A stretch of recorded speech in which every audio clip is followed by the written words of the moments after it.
예배로 나오신 엔터 교인 여러분들 모두 환영합니다. 간단히 광고 먼저 하고 찬양 시작하도록 하겠습니다.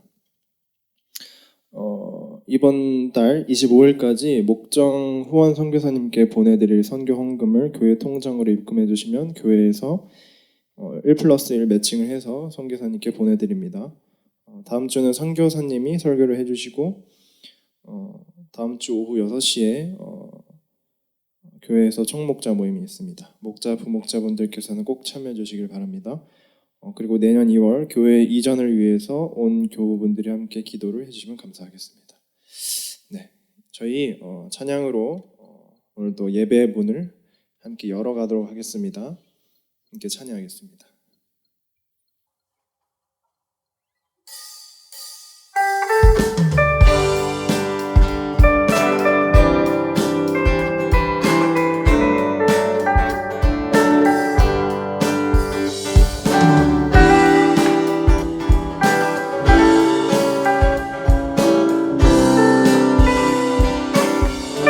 모두 나와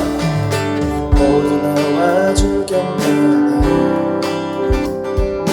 인도하신 부르심 따라 우리의 힘과 계획을 내려놓고 주님만 바라보네. 생명 주신 주 우리께 허물과 죄 고백함으로 주님의 얼굴 전심으로 구할 때 주님 응답하시네. 이곳에서 우리는 예배하네. 여기까지 우리를 인도하셨네. 주의 크신 능력 우리를 붙드셨네. 주님 앞에 나올 때 우리는 예배하네. 행하신 일도 함께 노래하네. 우리를 돌이키시는 주의 계획 이곳에 세우셨네. 우리를 위해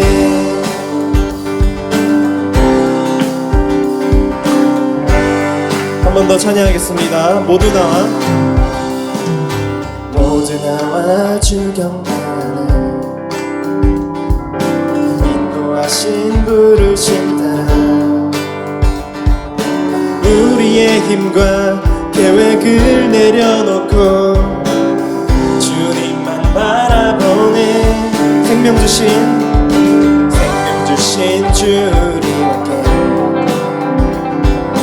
허물과 죄 고백함으로 주님의 얼굴 진심으로 구할 때 주님 응답하시네. 이곳에서 우리는 예배하네. 여기까지 우리를 인도하셨네. 주의 크신 능력 우리를 붙드셨네. 주님 앞에 나올 때 우리는 예배하네. 행하신 일도 함께 노래하네. 우리를 돌이키시는 주의 계획 이곳에 세우셨네. 우릴 위해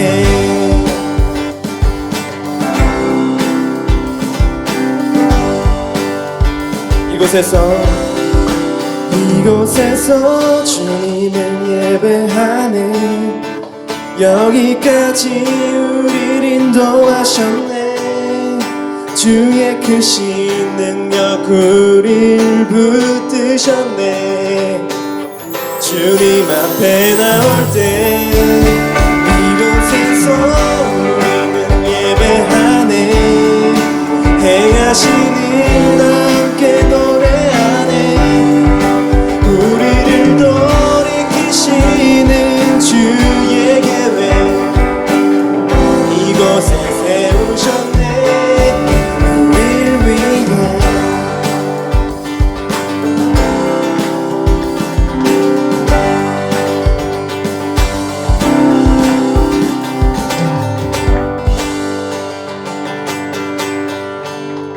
영광 하늘에 계신 아버지 하나님께 올려드리도록 하겠습니다.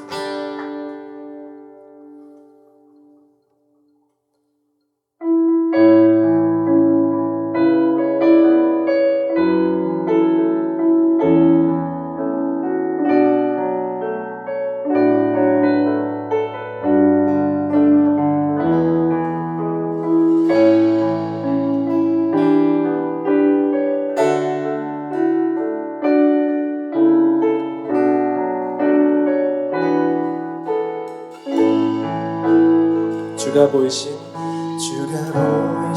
생명의 길, 나 주님과 함께 상한 마음을 들이며 주님 앞에 나가리. 나의 의로움이 되신 주, 그 이름 예수, 나의 길이 되신 이름 예수.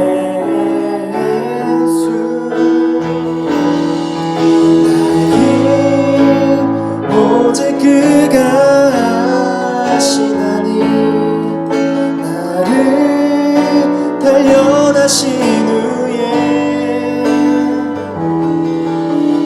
내가 정금같이 나오리라.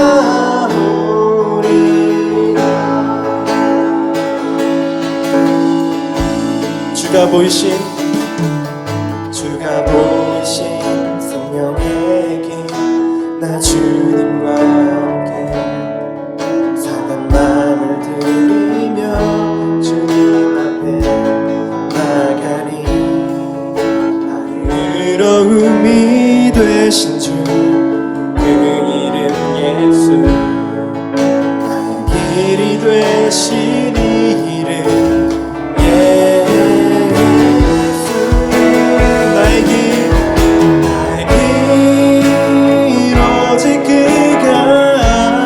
하시나니, 나를 단련하신 후에 내가 정금같이 나오리라. 나의 길 오직 그가 하시나니, 나를 단련하신 후에 내가 정금같이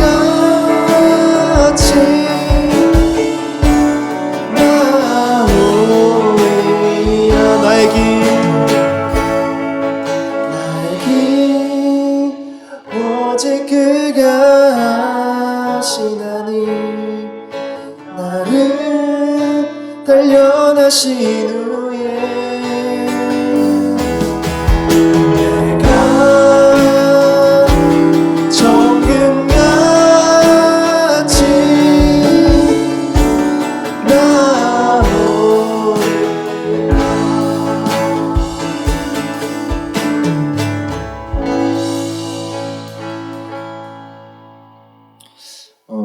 우리의 인생보다 하나님께서 또 예수님께서 우리에게 보여주신 그 인생의 길 따라가는 우리 모든 다음 교우분들 되기를 소망하며 마지막 찬양 함께 하겠습니다.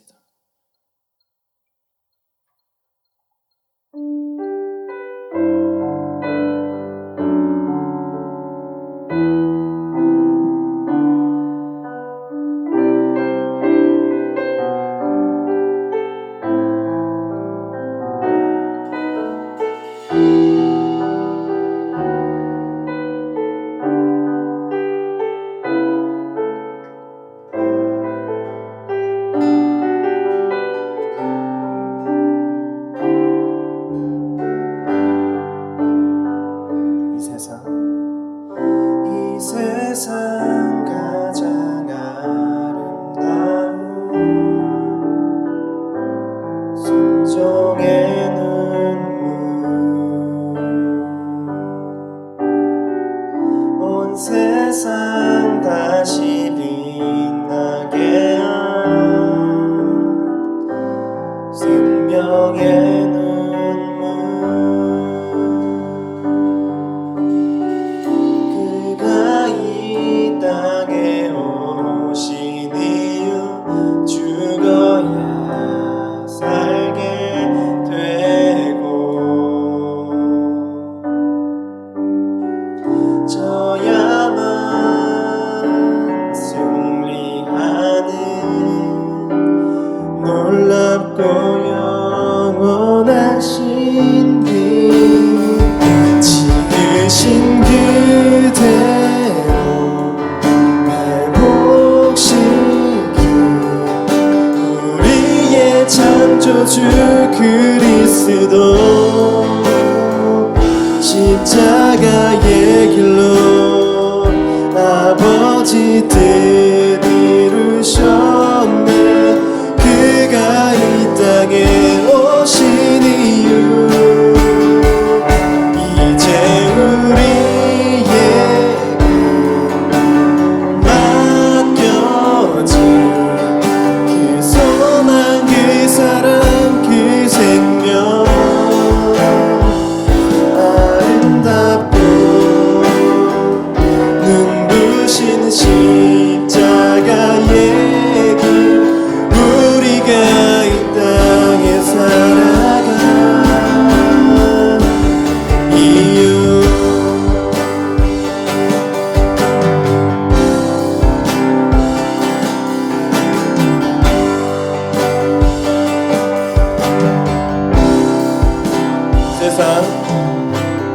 이 세상 가장 아름다운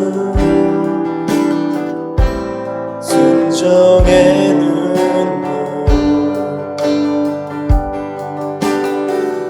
온 세상 다시 빛나게 한 생명의 눈물 그가 이 땅에 오신 이유 죽어야 살게 되고 져야만 승리하는 놀랍고 영원한 신비 지으신 그대로 회복시킨 우리의 창조주 그리스도 십자가의 길로 아버지 뜻 이루셨네 그가 이 땅에 오신 이유 이제 우리에게 맡겨진 그 소망 그 사랑 그 생명 아름답고 눈부신 십자가의 길 우리가 이 땅에 살아간 이유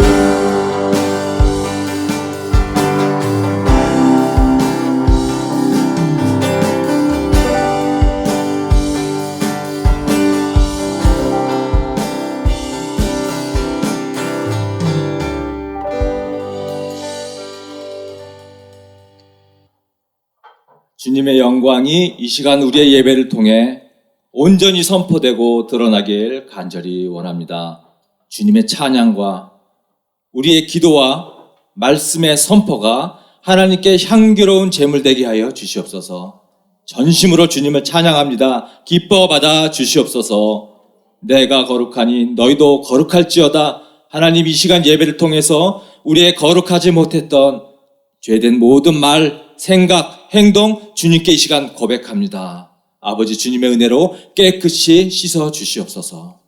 우리 엔터 공동체 정신적인 아픔을 겪는 지체들이 많습니다. 주님, 공동체 안에서 회복되며 치유되는 은혜가 있도록 주님 도와주시옵소서. 우리 모두 치유케 하시는 하나님을 경험하게 하여 주시옵소서. 그래서 하나님을 증거하는 간증자의 삶을 살아가게 하여 주시옵소서. 하나님, 4개의 목장이 새롭게 시작되었습니다. 각 목장마다 작은 교회로 한 가족이 되어가게 하시고 서로 사랑하라는 주님의 명령에 따라 서로 사랑을 실천하는 사랑의 공동체가 되어가게 하여 주시옵소서. 특별히 필리핀 두마게티 목장에 새로운 VIP를 보내주셔서 활기차고 살아서 역동하는 은혜 넘치는 목장으로 성장하게 인도하여 주시옵소서. 너희는 먼저 그의 나라와 의를 구하라. 그리하면 너희에게 필요한 모든 것을 더하여 주실 것이다. 교회 이전을 위해서 주님께 기도합니다. 아버지, 영혼 구원하여 제자 만들라는 주님의 말씀에 순종하여 한 걸음 한 걸음 걸어온 지난 모든 시간 주님의 축복으로 이 공간이 아버지 부족하여 함께할 가족들도 많이 보내주셨는데 주님의 필요를 채우는 사역을 감당할 수 있어서 너무나 감사드립니다. 하나님, 주님이 열어주신 길에 더 많은 저희의 공간과 넓은 공간으로 주님의 필요를 보여주셨으니 내년 2월 기점으로 하나님 교회 이전을 위하여 저희가 간절히 기도합니다. 주님, 예비하신 새로운 처소로 모든 과정 순적하게 잘 진행되어질 수 있도록 주님 인도하여 주시옵소서. 하나님, 오늘 예배 시간 하나님 저희가 관람자가 아니라 참여자로서 주님께 온전히 예배드리는 모든 엔터교회 성도님들 한 사람 한 사람 주님께 전심으로 예배드릴 수 있도록 도와주시옵소서. 이 시간 선포되어지는 모든 찬양과 말씀과 메시지를 통하여서 각 사람에게 주님 음성 들려주시옵소서. 처음부터 끝까지 함께 하실 주님께 모든 영광과 찬양을 드리오며 예수님의 이름으로 기도합니다. 아멘. 자, 이제는 지겹기도 하죠. 네, 생명에서 12구절, 생명상 12구절 우리가 암송하길 원하고 12구절에 6개의 제목이 있습니다. 각 제목마다 2개의 암송 구절이 있고요. 우리 한번 모죄하 민예고 한번 다시 한번 기억을 살려보겠습니다. 모든 사람이 죄를 범함. 죄 결과. 하나님의 해결책. 믿음으로 얻는 구원. 예수님을 영접해야 함. 구원의 확신. 자, 예수님을 영접해야 함.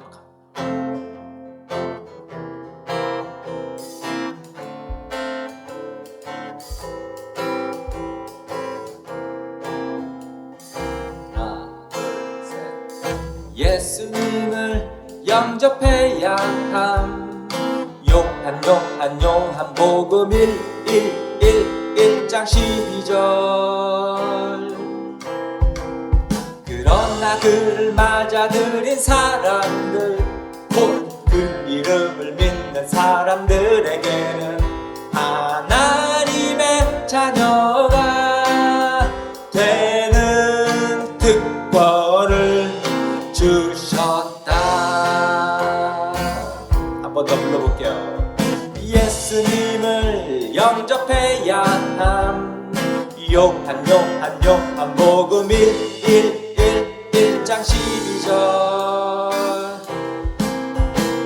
그러나 그를 맞아들인 사람들, 곧 그 이름을 믿는 사람들에게는 하나님의 자녀가 되는 특권을 주셨다.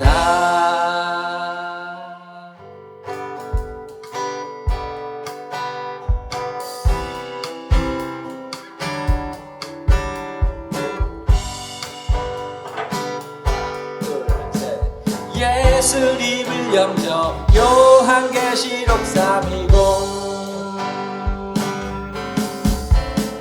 보아라, 내가 문 밖에 서서 문을 두드리고 있다.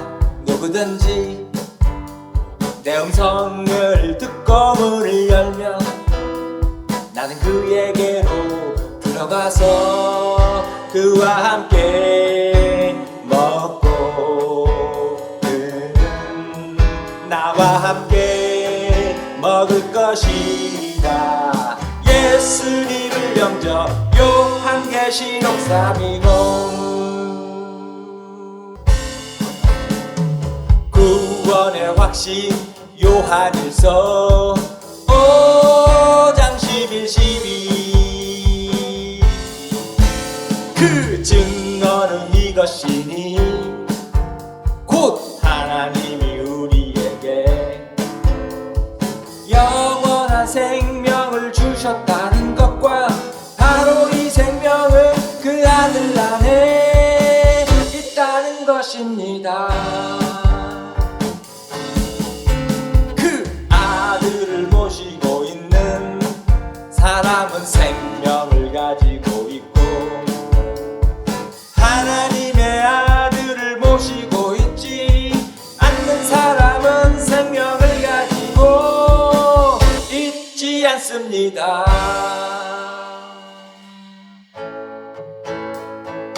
하나 둘 셋 구원의 확신 고린도후서 5장 17 구원의 확신 고린도후서 5장 17 누구든지 그리스도 안에 있으면 그는 새로운 피조물입니다.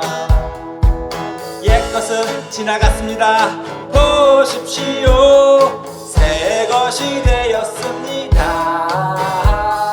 구원의 확신 고린도후서 5장 17 구원의 확신 고린도후서 5장 17 까지 하나님께서 우리에게 주신 말씀 요한복음 5장 19절에서 29절까지 우리 한번 읽어보도록 하겠습니다. 제가 먼저 읽을게요.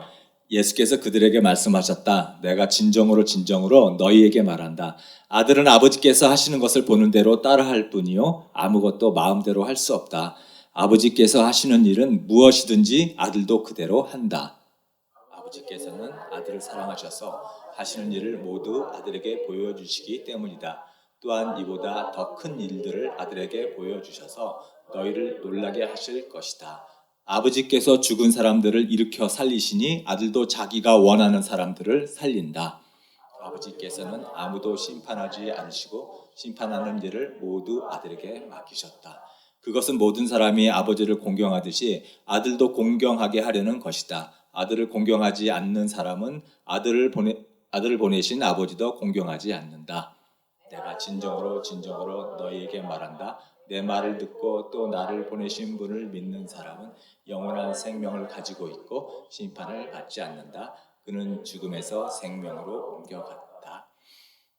내가 진정으로 너희에게 말한다. 죽은 사람들이 하나님의 아들의 음성을 들을 때가 오는데 지금이 바로 그때이다. 그리고 그 음성을 듣는 사람들은 살 것이다.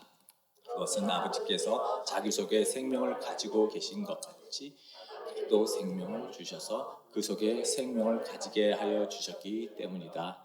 또 아버지께서는 아들에게 심판하는 권한을 주셨다. 그것은 아들이 인자이기 때문이다. 놀라지 말아라. 무덤 속에 있는 사람들이 다 그의 음성을 들을 때가 온다. 선한 일을 한 사람들은 부활하여 생명을 얻고, 같이 읽을까요? 다 시작. 선한 일을 한 사람들은 부활하여 생명을 얻고 악한 일을 한 사람들은 부활하여 심판을 받는다. 네, 하늘 복 많이 받으세요. 네, 땅의 복 많이 받으세요. 서로 복을 빌어주십니다. 네, PPT가 수정된 PPT가 아니어서 네, 오늘 말씀의 제목은 내 영혼의 AS입니다. 네. 본문 말씀이 똑같은데 제목만 바꿨어요. 내 영혼의 AS. 아마 주보에는 잘 나왔을 겁니다. 네, 우리 계속해서 예수님의 요한복음을 상고하고 있습니다. 예수님이 누구인가요? 성경에서 예수님은 하나님이다. 계속 이렇게 해서 지금 말씀하고 계세요. 세상 사람들은 예수님, 훌륭한 사람, 훌륭한 지혜자, 성인 중에 한 명, 그렇게 얘기를 하는데 예수님은 하나님이십니다. 그죠? 여러분들 이거에 대해서 얼마나 인정하시는지 스스로에게 한번 질문해 보십시오. 예수님을 하나님이시다. 내가 받아들이는가? 물론 성경에서 예수님이 내가 하나님이다 이렇게 말씀하신 적은 없습니다. 말씀하실 수가 없죠. 왜냐하면 예수님이 하실 일이 많은데 내가 하나님이다 라고 말했다가는 당장 돌에 맞아 죽습니다. 그렇게 하실 수가 없어요. 그러나 예수님께서 대놓고는 말씀하시지 않았지만 예수님의 말과 예수님의 행동, 예수님의 표적을 통해서 내가 하나님이다, 예수님 당신이 하나님이다 라고 하는 이러한 표정, 사인을 여러 통로로 계속해서 주고 계셨는데 오늘 우리가 읽은 본문이 바로 그러한 사인을 준 아주 큰 이야기 중에 하나거든요. 우리가 지난주에 38년 된 병자 얘기했습니다. 베드자다 샘에 있는 38년 된 병자, 예수님께서 고치시는 과정을 나눴죠. 자리를 들고 걸어가라 하니까 이 병자가 예수님의 말씀을 믿고 자기가 고쳐진 것을 알고 진짜 일어났더니 걸어졌습니다. 이것을 본 유대인들, 율법을 잘 지킨다는 유대인들이 보고서 왜 안식일에 병을 고치냐, 그죠? 왜 자리를 들고 걸어가라고 했냐, 뭐 이렇게 이제 예수님한테 이제 막 시비를 걸잖아요. 그때 예수님께서 17절, 18절에 이렇게 말씀하시거든요. 그러나 예수께서는 그들에게 말씀하셨다. 내 아버지께서 이제까지 일하고 계시니 나도 일한다. 유대 사람들이 이 말씀 때문에 더욱더 예수를 죽이려고 하였다. 그것은 예수께서 안식일을 범하였을 뿐만 아니라 하나님을 자기 아버지라고 불러서 자기를 하나님과 동등한 위치에 놓으셨기 때문이다. 네. 예수님이 내 아버지께서 이제까지 일하고 계시니 나도 일한다. 이 말 있잖아요. 아버지가 일하니까 나도 일한다. 아버지가 안식일에 일하니까 나도 안식일에 일한다. 지금 이 말이잖아요. 이게 유대인들, 그 당시 유대인들의 입장에서는 이게 내가 하나님이다, 이런 말이거든요. 사실은 왜 그러냐면 유대인들은 하나님은 안식일에 일해야 된다 이렇게 생각하고 있었어요. 왜냐하면 이 하나님이 온 우주 만물을 창조하셨는데 하나님이 안식일에 쉬게 되면, 이 온 우주가 멈추게 되면 모든 생명체 다 죽을 수밖에 없거든요. 살아갈 수가 없거든요. 그래서 우리 피조물들은 안식일에 쉬지만 하나님은 쉬지 않고 일하신다. 이게 유대인들의 기본적인 생각이었어요.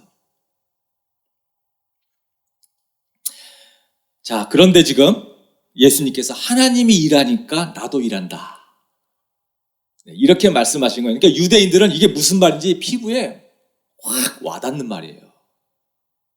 야, 하나님이 일하니까 너도 일한다? 네가 뭔데 안식일에 일하냐? 네가 하나님이냐? 이런 말이거든요. 그래서 18절에 자기를 하나님과 동등한 위치에 놓으셨기 때문이다. 이게 유대인들의 생각이에요. 안식일에 일한다? 네가 하나님이냐? 네가 하나님과 똑같은 거냐? 네, 그런 말입니다. 하나님과 같은 급으로 지금 말하고 있다 이거예요. 근데 맞죠? 우리 예수님은 하나님이시죠. 그래서 유대인들이 예수님을 죽이려고 한 거고요. 또 한 가지 이유는 17절에 내 아버지께서 이제까지 일하시니 나도 일한다 이거거든요. 내 아버지라고 한 말, 이 말. 유대 사람들이 하나님을 아버지라고 하는 인식은 가지고 있었어요. 하나님을 자기들이 하나님의 자녀라고 하는 이런 인식은 가지고 있는데 지금 우리가 생각하는 친근한 아버지, 그런 아버지로서 유대인들은 생각하지 않는 거예요. 그냥 개념적으로만 생각하고 있을 뿐 하나님은 감히 우리가 그 이름조차 부를 수 없는 아주 경외하는 그런 하나님으로 생각하는 거죠. 그래서 구약시대 이스라엘 사람들은 있잖아, 성경을 읽다가도 성경에서 하나님의 이름 여호와, 하나님, 갓 이런 말이 나오면 감히 내가 피조물이 어떻게 하나님을 이름을 부를 수가 있냐, 읽지를 못하는 거예요. 그 구절에 그 단어가 나오면 우리가 아버지 성함이 뭐냐 이렇게 물어보면 우리가 박자, 남자, 기자 이렇게 됩니다. 우리가 이렇게 존중해서 아버지 성함을 다른 사람들에게 해야지, 그죠? 좀 교양이 있구나, 상식이 있구나 이렇게 생각하잖아요. 이스라엘 사람들은 얼마나 하나님을 경외하는지 읽다가 하나님의 단어가 나오면 그 단어를 그렇게 읽지 못하고 다른 걸로 바꿔서 읽을 정도였습니다. 그래서 아도나이, 롤드 이렇게 바꿔서 읽을 정도. 그 정도로 하나님을 아주 경외하는 그런 존재였다는 거예요. 그런데 예수님이 지금 내 아버지 이렇게 얘기하잖아. 내 아버지. 이 말을 들으니까 유대인 입장에서는 네가 뭔데? 네가 하나님이야? 하나님을 감히 네 아버지라고 이렇게 불러? 이렇게 되는 거죠. 자, 그런데 예수님은 하나님이시죠. 우리가 여러분 예수님이 하나님이신 이것을 우리가 확고하게 예수님이 어떤 분인지 분명히 우리가 인식되어야 되겠죠. 우리 예수님은 위인도 아니고 성인도 아니고 이 천지 만물을 지으신 지금도 우주를 유지하고 지탱하고 계시는, 그래서 여러분들 한 사람 한 사람 머리털까지 다 세고 계시는, 참새 한 마리도 허락 없이는 땅에 떨어지지 않는, 우주를 지배하고 주관하시는 하나님이 바로 예수님이십니다. 한때는 저도 그런 생각했어요. 아니 예수님이 하나님이면 저 하늘에 있는 하나님은 도대체 뭐냐? 이게 헷갈리는 거잖아요. 그래서 삼위일체라고 하는 것이 나올 수밖에 없었는데, 하나님이 세 분이신데 하나다, 이러한 논리잖아요. 하나님이 세 분이 계시는데 그 세 분은 하나다. 이거는 영원한 신비로 우리가 이해할 수 없는 세상의 개념입니다. 이해되지 않는 거예요. 근데 그렇게 우리가 알고 있는 건 중요하죠. 왜? 성경에서 계속 그렇게 말하니까. 근데 이 삼위일체 하나님에 대해서 좀 우리가 가장 좀 이해할 수 있는 범위로서 설명드리면 이런 것 같아요. 우리 사람은 육체가 있고 정신이 있죠. 정신을 다른 말로 혼 이렇게도 얘기를 합니다. 내가 정신과 육체로 이루어졌다는 거, 이거 부정할 사람은 아무도 없어요. 다 인정하는 겁니다. 다만 어디서부터가 정신이고 어디서부터가 내 생각이고 육체인지 이 구분이 헷갈릴 뿐이죠. 분명히 정신과 육체가 우리는 함께 이루어져 있습니다. 그리고 이것이 분리될 수가 없는 거죠. 만약에 분리가 된다면, 만약에 내가 정신은 있는데 내가 육체가 없다, 귀신이죠. 저는 귀신이죠. 육체가 없으면 귀신이죠. 반대로 육체는 있는데 내가 정신이 없다, 시체잖아, 시체. 그죠? 내가 나들 목사가 되려면 이 정신과 육체는 분명히 구분이 되지만 반드시 하나가 되어야만이 제가 온전한 내가 될 수 있습니다. 삼위일체를 그냥 이 정도 이해하시면 가장 아마 근접하게 우리가 이해할 수 있을 것 같아요. 이 성부 하나님, 2000년 전에 인간으로 오신 성자 하나님, 그리고 이 하나님 예수님께서 아버지라고 불렀던 그 성부 하나님, 그리고 예수님께서 승천하신 다음에 이 땅에 보내주신 성령 하나님, 이 세 하나님이 세 분이지만 어느 한 분도 빼놓고 하나님이 될 수 없다라는 거. 반드시 이 세 분은 결합되어야지만 하나님이 된다는 거. 그래서 유일하신 하나님, 우리가 얘기할 수 있는 겁니다. 이 세 하나님이 맡으신 직책과 사역이 다르거든요. 직책과 사역이 다르다는 거예요. 오늘 우리는 예수님께서 어떤 직책을 맡았나 본문을 통해서 알 수가 있는데요. 영생을 주고 심판하시는 직책. 영생을 주고 심판하시는 직책 누가 맡았냐? 우리 21절 우리 같이 한번 읽어볼까요? 21절 22절 시작. 아버지께서 죽은 사람들을 일으켜 살리시니 아들도 자기를 원하는 사람들을 살린다. 아버지께서는 아무도 심판하지 않으시고 심판하는 일을 모두 아들에게 맡기셨다. 주님께서 우리에게 영생을 주시고 우리를 심판하시는 역할을 맡으셨습니다. 그래서 우리가 예수님을 통해서만 구원받을 수 있는 거예요. 하나님이 예수님께 그 권한을 주셨어요. 나는 하나님을 믿는데 예수는 안 믿어. 이런 사람들 있습니다. 네, 삼위일체에 대해서 전혀 모르시는 사람이죠. 여러분, 아이폰이 액정이 팍 깨져버리면은 우리 아이폰 AS 센터 가서 고쳐야 되죠. 아니면 협력 수리점이라든가. 근데 저 삼성 갤럭시 고치는데 AS 센터 가가지고 아무리 떼쓰고 쫄르고 뭐 해봐야 뭐 고쳐지겠습니까? 그죠? 제대로 찾아가야죠, 제대로. 우리 구원의 문제, 나는 하나님만 믿으면 되지. 절대 되는 게 아니죠. 뭐 모든 신은 다 똑같은 거 아니야? 나는 신 있다고 믿어. 그렇다고 구원을 받는 게 아니라는 겁니다. 하나님께서 누구에게 이 권한을 위임했냐? 예수 그리스도. 그래서 22절에 아버지께서는 아무도 심판하지 않으시고 심판하는 일을 모두 아들에게 맡기셨다.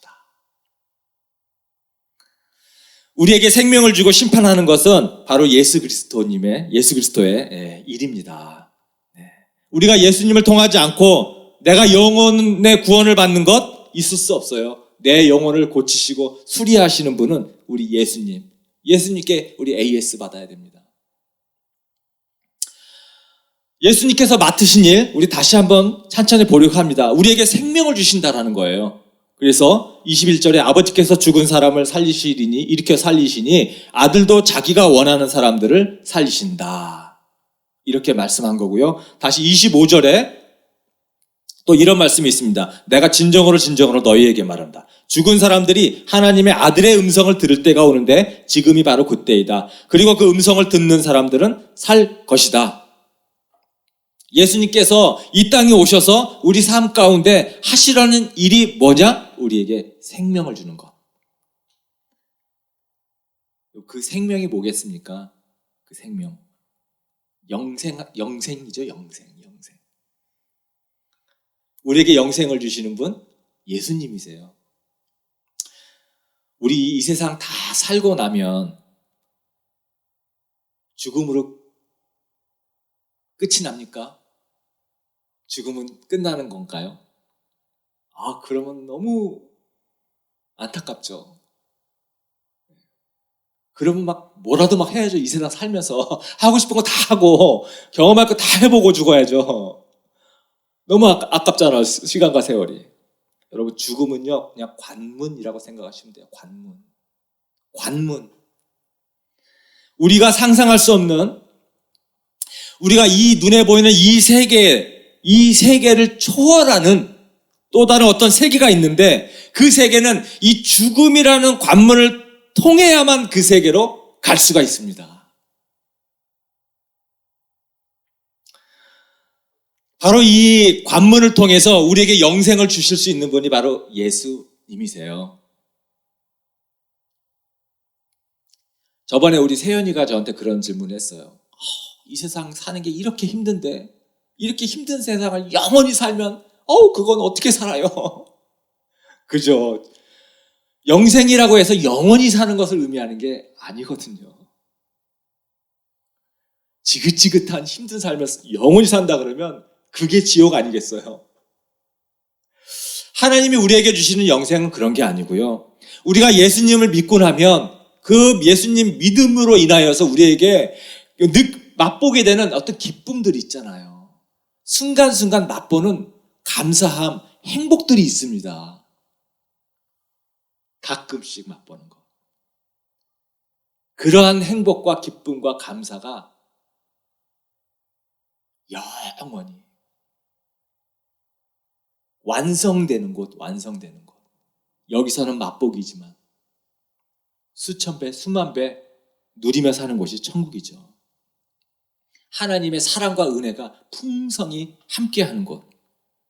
여러분들 지금까지 살면서 이런 세상에서 살고 싶다, 뭔가 꿈꾸는 그런 세상 그런 세상보다 수천 배, 수만 배 더 완전한 곳이 바로 천국이거든요.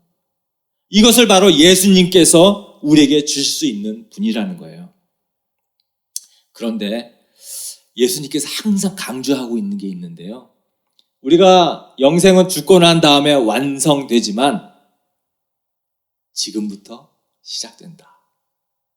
이겁니다. 이걸 너무 많은 분들이 몰라요. 영생은 지금부터 시작된 거예요.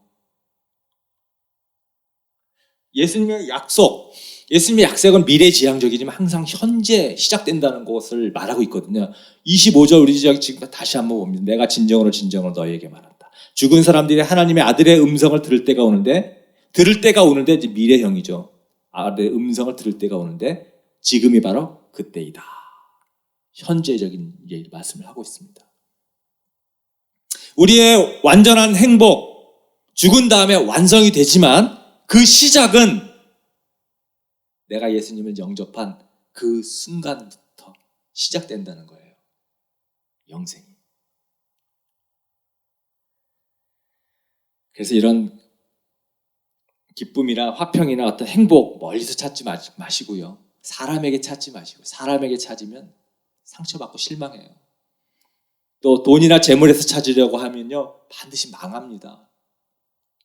쾌락에서 찾으면 건강 해쳐요. 시간 낭비, 돈 낭비, 사람 낭비. 내가 많은 것을 혹시 여러분 잃었을지 모르겠지만 그렇다 할지라도 예수님 앞에 돌아오시면 모든 것들을 회복할 수 있습니다. 여러분들 진짜 전심으로 마음속에 조금이라도 의심이 있으면 그 의심 모두 떨쳐버리시고 진정으로 주님을 영접하시기를 바랍니다. 내 인생의 주도권 꼭 쥐지 마시고요. 빨리 주님께 맡기셔서 이 천국 같은 영생의 삶을 여러분들 누렸으면 좋겠습니다. 지금도 맛보게 해주신다. 그래서 예수님께서 24절에 이렇게 말씀하시거든요. 내가 진정으로 너희에게 말한다. 내 말을 듣고 또 나를 보내신 분을 믿는 사람은 영원한 생명을 가지고 있고 심판을 받지 않는다. 그는 죽음에서 생명으로 옮겨갔다. 나를 보내셨다. 하나님께서 예수님을 보내셨다는 것을 예수님을 믿는 사람은 영생을 가지고 있고 현재형이죠. 현재형입니다. 내가 예수님을 영접했을 때 영생을 가지게 됐다고 말씀하고 계시잖아요. 그래서 바로 뒤에 심판을 받지 않는다. 이건 미래 시제를 쓰고 있어요. 앞으로 너는 심판을 받지 않는다. 그래서 우리는 심판을 받지 않습니다. 왜요? 내가 예수님을 믿고 영생의 삶으로 옮겨졌기 때문에. 그 문으로 들어왔기 때문에. 그래서 마지막에 뭐라 그래? 죽음에서 생명으로 옮겨갔다. 이건 과거형을 쓰고 있어요. 이미 내가 예수님을 믿기로 마음을 먹었을 때, 고백을 했을 때 죽음에서 생명으로 옮겨졌어요. 이미. 이거 할렐루야 아닙니까? 너무너무나 소중한 구절. 오죽했으면 노래도 있잖아요. 내가 진정으로 너희에게 말한다. 내 말을 듣고 또 나를 보내신 분을 믿는 사람은 영원한 생명을 가지고 있고 심판을 받지 않는다. 그는 죽음에서 생명으로 옮겨갔다. 믿음으로 얻는 구원. 오이사 요한복음 오이사. 이 요한복음 5장 24절을 쉽게 다시 한번 말씀드리면 이런 거예요. 야, 내가 진짜 내가 말하는데 나를 믿고 내가 하나님의 아들 그리스도인 것을 믿고 영접한 사람은 지금 이미 천국에 있는 삶을 살고 있는 거야. 그래서 앞으로 죽는 사람들이 받는 천국이냐 지옥이냐 이런 심판 같은 거 너는 받을 필요가 없어. 왜? 네가 나를 주님으로 고백했을 때 이미 그때 너는 죽음을 극복하고 영원한 하늘나라의 백성으로 옮겨졌거든. 너무너무 좋은 거 아니에요? 이 말씀만 진짜 내 마음속에 딱 품고 있으면 죽는 게 두려움이 전혀 없어요. 얘가 예전에 20대 후반에 참 결혼하기 전에 내가 가지 않으면 내가 죽어도 못 갈 것 같다 해가지고 배낭여행을 제가 33일을 유럽 배낭여행을 간 적이 있단 말이죠. 배낭여행 갔는데 홍콩에서 1박을 경유하고 파리로 도착하는 그런 비행기더라고요. 그래서 홍콩에서 1박을 경유했는데 우리 삶이 지금 그런 거거든요. 우리가 엄마 뱃속에서 있다가 지금 이 땅에서 사는 이 생에서의 삶이 지금 홍콩에 경유하는 잠시 머무는 삶이거든요. 이 삶을 경유하고 나면 우리는 이제 목적지 천국에 떨어질 거예요. 근데 여러분들 예수님을 믿는 우리들은 이미 비행기에 지금 탑승한 것입니다. 천국 비행기에. 그러니까 내가 지금 어딜 가나, 내가 천국에 가나 지옥 가나 이거를 내가 고민한다는 것 자체가 믿음이 없는 사람의 고민이죠. 이미 배를 탔어요. 비행기 탔어요. 그러니까 우리는 내가 죽으면 천국 갈까 지옥 갈까? 이거 염려할 필요가 없는 거예요. 적어도 성경에서 예수님은 이미 너무너무 많이 말씀해 주시고 있어요. 너희는 이미 천국 갔다. 지금 살고 있다. 그러니까 죽어봐야 알죠. 이게 말이 안 되는 거죠. 죽어보기도 전에 우린 이미 알고 있는 사실이에요. 죽어봐야 한다. 이건 믿음이 없는 사람이 하는 얘기입니다. 아멘입니다. 아멘. 그래서 죽음에서 생명으로 옮겨갔다. 과거형을 쓰고 있는 거예요. 예수님께서 맡으신 일 또 하나가 심판하는 것입니다. 심판이란 천국이냐 지옥이냐 이거잖아요. 우리가 오해하고 있는 것 중에 하나가 예수님을 안 믿는 사람은 지옥에 보낸다. 이건데 예수 안 믿는 사람은 지옥에 보낸다. 이거 굉장한 오해거든요. 어떤 오해냐면 지옥에 보내는 게 아니고 우리 하나님이 예수님이 지옥에 보내는 게 아니고요. 원래 사람은 그냥 살면 지옥에 가게 되어 있거든요. 가만히 생각해 보세요. 하나님을 거부했는데 하나님을 거부하고 다른 길로 갔는데 하나님 계신 곳이 천국인데 하나님 계시지 않는 곳으로 가는 거 아니에요? 본인이 스스로. 그곳이 지옥 아니고 어디겠어요? 우리 하나님은 빛이시라. 근데 빛이 없는 곳으로 갈 거 아니에요? 빛이신 하나님을 거부했으니 빛이 없는 어두컴컴한 빛이 없는 우리 하나님 빛이신데 빛이 없는 그런 곳으로 결국 가는 거 아니에요? 우리 하나님은 사랑이신데 사랑이 없는 곳으로 본인이 선택해서 가는 거잖아요. 미움과 증오와 싸움과 다툼과 그런 곳이 있는 거예요. 사람은 본인이 선택해서 스스로 지옥에 가는 거예요. 우리 하나님은 오히려 지옥에 가기로 스스로 선택한 사람들을 어떻게든지 구원하기 위해서 구원으로 계속 이끄는 그런 우리 하나님이시죠. 이것에서 많은 사람들이 오해를 하고 있습니다. 예수님께서 이 심판의 권리를 가지고 계신다고 하셨어요. 그래서 29절에 보면 예수님께서 이런 말씀을 하십니다. 선한 일을 한 사람들은 부활하여 생명을 얻고 악한 일을 한 사람들은 부활하여 심판을 받는다. 우리 사람은 죽고 나면 반드시 하나님 앞에 우리가 살아온 삶을 두고 심판을 받습니다. 하지만 우리는 걱정할 필요 없어요. 우리는 심판받지 않기 때문에. 이 심판은 하나님을 거부한 사람들이 받을 심판입니다. 물론 우리도 하나님 앞에 심판이라고 얘기를 하면 맞을까 모르겠는데 하나님 앞에 우리는 계산을 하죠. 우리도 하나님 앞에 서요. 근데 영생이냐 지옥이냐 이런 계산이 아니고 네가 살아온 삶에 대한 어떤 보상을 내가 줄까? 우리 상급에 대한 계산을 하나님 앞에서 우리는 합니다. 우리는 그런 의미에서 심판이에요. 다르죠. 내가 지금까지 살아오면서 해왔던 일, 나의 행동으로, 생각으로, 나의 말로 내가 해왔던 많은 것들에 대해서 쭉 적혀있는 나의 인생의 기록책을 통해서 그 책이 하나님 앞에 펼쳐질 것이고, 그것을 근거로 우리는 하나님 앞에 모든 것이 다 노출될 것입니다. 그래서 하나님 안 믿는 사람들이 하나님께서 너는 지옥 가야 되겠다 이렇게 말하기도 전에 막상 하나님 앞에 가면요, 하나님 저는 지옥 가야 마땅합니다 이런 고백을 하게 될 것 같아요. 스스로. 하나님 안 계시다고, 예수님이 안 계시다고 그렇게 살아왔다가 막상 죽어보니 그 하나님 앞에 섰을 때 그 얼마나 후회와 죄책감이 많이 들까요? 아마 스스로 하나님 저는 지옥 가야 마땅합니다 그렇게 고백하게 되지 않을까 싶습니다. 선한 일, 예수님을 믿는 것, 내 인생 내 고집대로 내 뜻대로 살지 않고 주님께 맡기는 것입니다. 내 인생은 내 것이 아니라 주님의 것입니다. 그런 삶이 선한 삶이겠죠.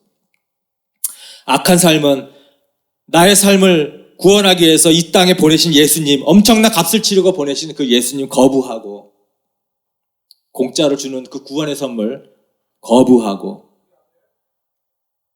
살아온 나의 그런 삶이 악한 일이겠죠. 선한 일을 한 사람은 부활하여 심판을 얻고, 악한 일을 한 사람은 선한 일을 한 사람은 부활하여 생명을 얻고, 악한 일을 한 사람은 부활하여 심판을 받는다. 요한복음 설교 계속 준비하면서 처음 믿는 사람, 또 믿음이 아직 초보적인 단계에 있는 사람들한테 계속 이렇게 초점이 가는 그런 메시지가 계속 되어지는 것 같습니다. 이 자리에 신앙생활 오래 하신 분들에게도 제가 19절을 통해서 함께 은혜를 나누고 싶은데요. 우리 19절에 예수님께서 그 안식일에 병을 고쳤던 그 38년 된 병자, 병 고치고 나서 유대인들이 이제 시비를 거니까 예수님께 네가 왜 안식일에 병을 고치냐? 그러니까 예수님께서 하나님께서 일하니까 나도 일하지 않을 수 없다 하면서 19절에 이렇게 이제 말씀을 하시죠. 예수께서 그들에게 말씀하셨다. 내가 진정으로 너희에게 말한다. 아들은 아버지께서 하시는 것을 보는 대로 따라할 뿐이요 아무것도 마음대로 할 수 없다. 아버지께서 하시는 일은 무엇이든지 아들도 그대로 한다. 내가 하는 것이 내 마음대로 하는 것이 아니라 나는 하나님 아버지가 하시는 거 난 그거를 보고 나는 그대로 하는 거다. 이게 우리의 인생의 삶의 모범이 되어야 될 것 같습니다. 하나님이 지금 내 삶 속에서 지금 어떻게 내가 무엇을 하길 원하시는가? 하나님이 원하시는 일을 하는 것이 그게 진짜 크리스천의 삶이거든요. 한번 여러분들 각자 자기 일을 한번 이렇게 되돌아봤으면 좋겠습니다. 하나님이 원하시는 것을 내가 하고 있는지, 그러려고 내가 애쓰고 있는지, 아니면 그냥 나의 계획과 나의 꿈을 계속해서 근사하게 세워놓고 하나님 도와주십시오 요청하고 있는 것은 아닌가. 근데 하나님은 너무 좋으신 분이라 가지고요, 그런 이기적인 기도도 들어주세요. 아버지이기 때문에 도와주세요. 도와주십니다. 근데 하나님이 원하는 삶을 사는 것은 아닌 거거든요. 성숙한 크리스찬의 삶이 아닌 거죠. 하나님이 하니까 나도 한다. 우리 이렇게 살아야 됩니다. 하나님은 능동적인 분이지 수동적인 분 아니세요. 하나님은 우리 각각의 계획을 가지고 계세요. 여기 계신 여러분들 한 사람 한 사람 삶에 계획을 가지고 계세요. 능동적인 분이십니다. 그냥 원하는 대로 계속 뒤에서 이렇게 도와주는 그런 분 아니십니다. 우리를 위한 꿈을 가지고 계세요. 그래서 이 땅에 보내셨어요. 우리 가정을 통해서 하나님이 하시고 싶은 일이 있어서 지금의 가정을 가족으로 이렇게 묶어주셨고, 또 나의 재능, 나의 가지고 있는 재능을 통해서 하나님이 하시고자 하는 일이 있기 때문에 그 재능 주셨고, 나의 직업도 그래서 주셨고, 그래서 우리는 하나님, 나의 이 가정을 통해서 무엇을 하기 원하십니까? 하나님, 나에게 이런 재능을 주셨는데 이 재능을 통해서 하나님, 내가 어떤 일을 하기 원하시나요? 하나님, 이 엔터 공동체에 나를 보내주셨는데 이 교회에서 하나님, 내가 어떤 역할을 어떻게 하기를 원하시나요? 우리는 이렇게 하나님이 무엇을 계획하고 있는지 그 하나님의 뜻을 묻는 삶을 살아야 되거든요. 제가 예전 같았으면 지금 엔터 교회에서 음원 벌써 몇 개 나왔고요. 뭔가 우리 안에서 할 수 있는 컨텐츠 막 아이디어 막 회의하면서 짜가지고 영상, 유튜브 영상 뭐 하자 계속해서 뭔가 제작해서 벌써 했을 거예요. 저도 그러니까 많이 성장한 겁니다. 하나님이 일하지 않으면 하지 않으려고 하는 제 마음속에 그런 다짐이 있는 거거든요. 그래서 제가 가만히 보니까 우리 공동체가 아직 하나님이 일하실 준비가 되지 않았다라는 것을 하나님 계속해서 저에게 사인을 주세요. 그래서 하나님이 아직 어떤 일을 주지 않으십니다. 그래서 계속 아무것도 안 하고 있잖아요. 근데 이게 가장 빠른 길이에요. 저는 그렇게 믿고 있습니다. 주변에 다른 사람들 전혀 신경 쓰지 않습니다.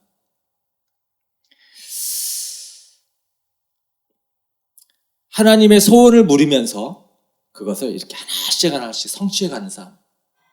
하나님 무엇을 하기 원하세요? 묻고, 이것이 하나님의 뜻인가?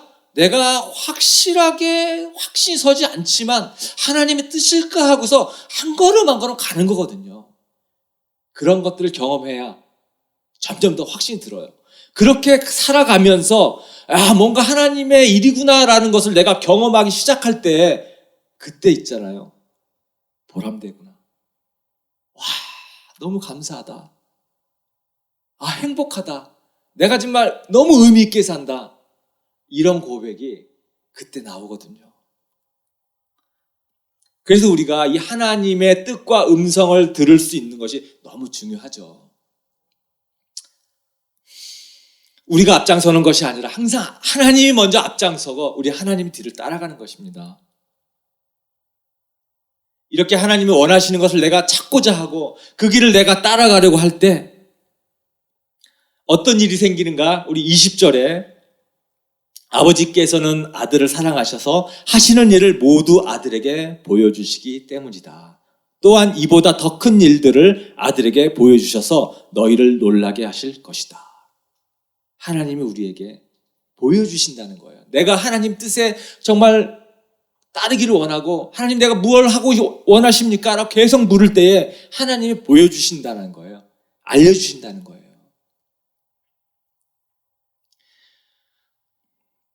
이제 말씀을 맺을까 합니다. 하나님은 우리를 돕기 위해서 존재하시는 분이 아니시고요. 하나님의 일에 우리가 동참하기를 기다리고 계세요. 하나님은 계획이 있으세요. 하나님이 경륜이 있으시고 하고 싶은 일이 있으십니다. 하나님이 일꾼을 찾는데 하나님의 음성을 듣고 순종하는 일꾼들이 없는 거거든요. 그래서 하나님이 능력 있는 뛰어난 사람 쓰는 게 아니라 제발 내 음성 듣고 좀 하라는 대로 하는 사람, 이런 사람을 찾을 수밖에 없는 거죠. 저도 목회도 내 뜻대로 하는 것이 아니고 여러분들도 봉사도 섬김도 여러분 하고 싶은 대로 하는 것이 아니고요. 자기가 하고 싶은 것을 하는 것이 아니다 이거죠. 우리 주님의 소원을 풀어드리는 그런 삶을 우리가 살아야 될 것 같습니다. 그래서 하느님께서 하라고 그러면 그냥 하는 거고요. 하나님께서 하지 말라 그러면 안 하려고 노력해 보시고요. 그리고 주님 내가 무엇을 할까요? 묻고 기대감을 가지고 뭐라고 말씀하시나 들으려고 하고, 그래서 예수님처럼 아버지가 하니까 나도 한다, 아버지께서 하시는 것을 나도 한다, 이렇게 고백할 수 있는, 그래서 생명을 주시고 이 심판하시는 예수님 앞에 우리가 섰을 때에 야, 내일 해줘서 너무 고마웠어, 이렇게 칭찬 들으시는 우리 엔터교 성도님 되시기를 예수님의 이름으로 축원합니다. 네, 우리 이 마음으로 우리 결단 찬양 같이 부를 텐데요. 주님 말씀하시면 내가 나아가겠습니다. 주님 뜻이 아니면 내가 멈춰 서겠습니다. 내가 가고 서는 거 주님 뜻에 있습니다. 주님, 오 주님, 나를 이끌어 주세요. 주님 뜻하신 그곳에 나 있기 원합니다. 이끄시는 대로 내가 순종하며 살겠습니다. 연약한 내 영을 통하여서 일하여 주세요. 이런 고백의 찬양입니다. 우리의 고백이 되기를 바라면서 함께 찬양하겠습니다.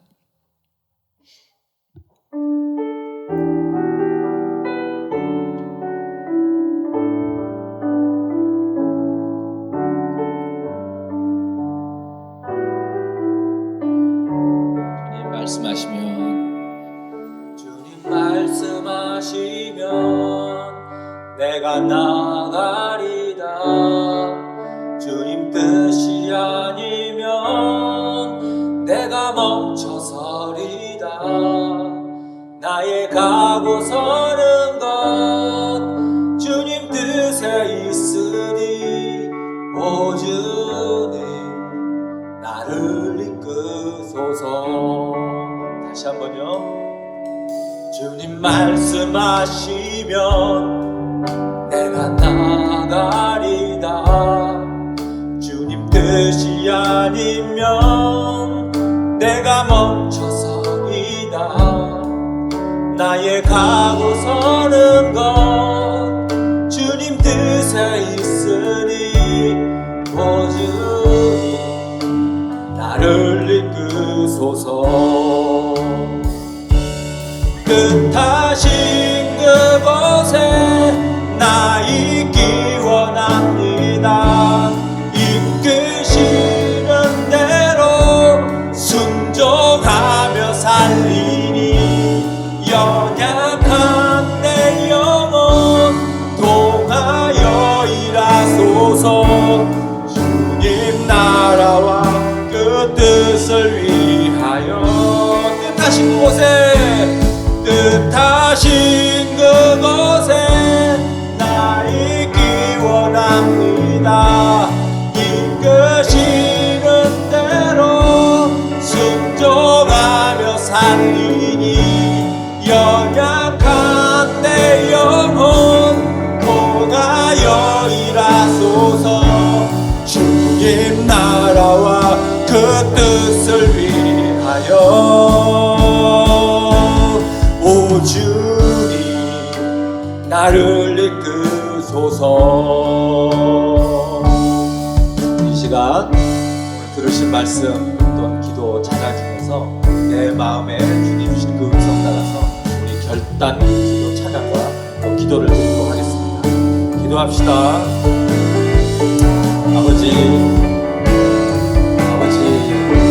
우리를 영원한 영생의 삶으로 인도하신 하나님 아버지, 이미 주신 축복을 저희가 온전히 누리며 아버지여 염려와 두려움으로부터 극복하며 죽음의 공포를 넘어서서 하나님 영원한 삶으로 이미 들어와 있는 것을 우리가 인식하며 하나님 날마다 승리하며 감사하는 삶을 살 수 있도록 도와주시옵소서.